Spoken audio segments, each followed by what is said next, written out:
The Dallas Cowboys tried to warn us about this, so we're going to be going through that and 3 other stories in today's video. So make sure to like this video, and if you want more Dallas Cowboys news content like this, make sure to subscribe to the channel by hitting that red button down below. The first story is Dallas Cowboys just made some big player signings and warned the rest of the NFL about them. The Dallas Cowboys have added another kicker to their roster to compete with Tristan Vizcaino in camp. Brandon Aubrey is the new man in town. He spent the past 2 seasons with the Birmingham Stallions of the USFL. According to ESPN Cowboys reporter Todd Archer, the Cowboys spent less time looking at veteran free agents like Robbie Gould or Mason Crosby. Instead, they made a move signing Aubrey, a standout soccer player who attended Notre Dame and was even drafted in the first round of the 207 MLS draft. Birmingham selected Aubrey in 2022, and during his first season, he was named All-USFL kicker. In 2023, he made 14 of 15 field goals and made all 35 extra-point attempts. He has real promise after playing soccer for the majority of his life. Only being a place kicker for 2 years, he already has a nice little resume, even if it was in the USFL. This is not exactly who I wanted the Cowboys to sign, but if it wasn't Gould or Crosby, a player like this was next in line. The Cowboys already found success in Cavante Turpin last year. Turpin made the Pro Bowl as a returner in his first season in the NFL, the season after he won the MVP in the USFL. Aubrey was released by Toronto FC in 2017. Bethlehem Steel cut him again at the end of the 2018 season.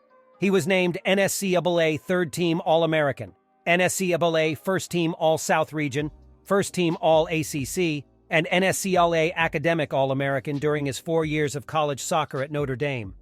It seems odd that his contract was terminated by the Stallions just a few days ago, on July 3rd. He seemed to kick unbelievably well for them in his 2 years there. I don't know how the contracts work in that league, so they may have had to move on. Either way, the Cowboys got a guy who only missed once all last season. The Cowboys report to training camp in Oxnard, California on July 24th. And now we have something more fun to look forward to. The battle between the 2 kickers is the biggest position battle Dallas will have if no other moves are made. We all have a good idea about who else will start where, outside of which wide receiver will end up number 4 on the depth chart. I tried to find some real highlights on YouTube but had no luck. The USFL website says Aubrey's long from both years he played was from 49 yards. That seems a bit concerning. He will need to kick well beyond that range to make it as the kicker of the Dallas Cowboys. It won't be long before we see how well he can kick. This, and who will emerge as the backup running back, will be where my eyes spend most of the time in training camp and then into the preseason. On top of this, taken in the second round of the 2022 NFL Draft, Dallas Cowboys defensive end Sam Williams had a productive rookie season. He managed 15 games playing 273 defensive snaps and grabbed himself 4 sacks, 10 tackles for loss, joint second highest for the team, 9 quarterback hits, and 3 fumble recoveries. All of that while only playing 27% of the defensive snaps in games he featured. Now, as we approach his second training camp, could Williams be set for a breakout season in Dallas? ESPN's Adam Rank thinks so. It's hard to make a big impact when you're stuck behind Parsons and DeMarcus Lawrence, Rank writes. But that's what Williams did during his rookie season. Williams had 4 sacks despite playing less than a third of the defensive snaps for the Cowboys. They have to find more ways to get him on the field. Getting Williams onto the field more is a tricky ask for coordinator Dan Quinn, who has a roster that is oozing talent at defensive end. Parsons, Lawrence, Dorrance Armstrong, Dante Fowler Jr., and Chauncey Golston all played their part last season. Williams has already stated that he has his sights set on getting 10 sacks in his second season.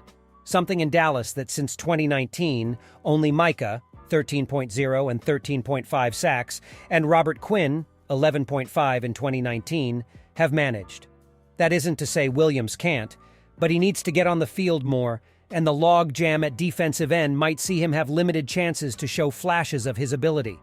Williams' breakout game came against the Detroit Lions last season, and saw him grab 2 sacks, a forced fumble, and a fumble recovery in the 24-6 win. With another training camp set to be under his belt and head coach Mike McCarthy stating that Williams could make the second-year leap, he could very easily be the Cowboys' next breakout star. If he can get to his sack total of 10, a lofty goal to be sure, then he might not just be a Dallas breakout star, but a league-wide one as well. The second story is Dallas Cowboys are looking to bring back some Cowboys stars to the team. The Dallas Cowboys open training camp in Oxnard, California later this month. Unless a monumental trade or signing happens, the roster looks set.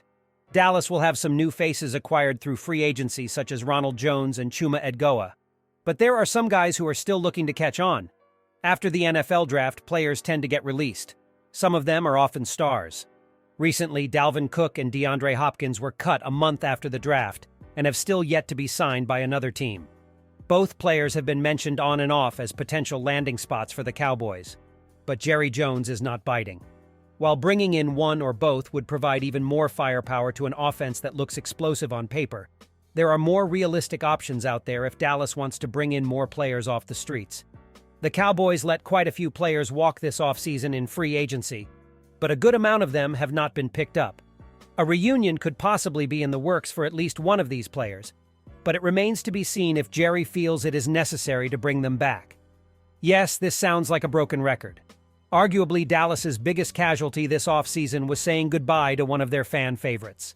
Ezekiel Elliott quickly became the next great Cowboys running back, leading the league in rushing as a rookie. Along with Dak Prescott's arrival, life changed in Dallas. Elliott stumbled in 2017 due to a suspension, but regained his 2016 form in 2018. He again led the league in rushing and helped Dallas advance to the divisional round past the Seattle Seahawks in the wild-card round. Elliott signed a massive deal before the 2019 season and had another Pro Bowl year. But the wheels began to come off. In 2020, he failed to crack 1,000 yards, and while 2021 produced a better season statistically, the writing was on the wall. Tony Pollard quickly emerged as the favorite back, and in 2022 received more carries. The move paid off as Dallas's offense was more explosive. Elliott was released in April and has yet to be signed by another team. Most believed Jerry could resign Elliott to a much lower contract, but the needle has not moved in that direction according to most at this point. The Cowboys are moving forward with Pollard. They signed Ronald Jones, Malik Davis is coming back, and Deuce Vaughn has been the talk of the draft class. There seems to be no space for Elliott in the Cowboys' running back room. One of the biggest scenarios Dallas could potentially bring back Elliott is if one of their backs, most likely Pollard or Jones, goes down with an injury at the start of camp. Elliott could be a plug-and-play guy Mike McCarthy knows is familiar with the offense. The former Ohio State Buckeye still has some life in him, and with no teams chomping at the bit to sign him, Dallas could likely bring him back on a cheaper deal. There has not been much of a buzz on Anthony Brown since he hit the market. The Cowboys have opted to not bring him back so far this offseason, but he should not be completely ruled out. Dallas upgraded their cornerback room with the trade for Stephon Gilmore, and Darren Bland surprised most last season as a fifth-round pick. With Trayvon Diggs and Jordan Lewis still around, Brown became expendable. Like Bland, Brown stepped up big his rookie season as a sixth-round pick from Purdue. The former Boilermaker had 55 tackles and 1 pick as Dallas's defense regained form. Brown would start the next 5 years as one of Dallas's corners. 2021 marked his best season with 71 tackles and 3 interceptions. He spent most of last season sharing starts with Lewis until he tore his Achilles late in the year, ending his season. Coming off a serious injury, Dallas has opted to not bring him back so far. It is understandable with Diggs and Gilmore as the starting corners with Lewis and Bland backing them up.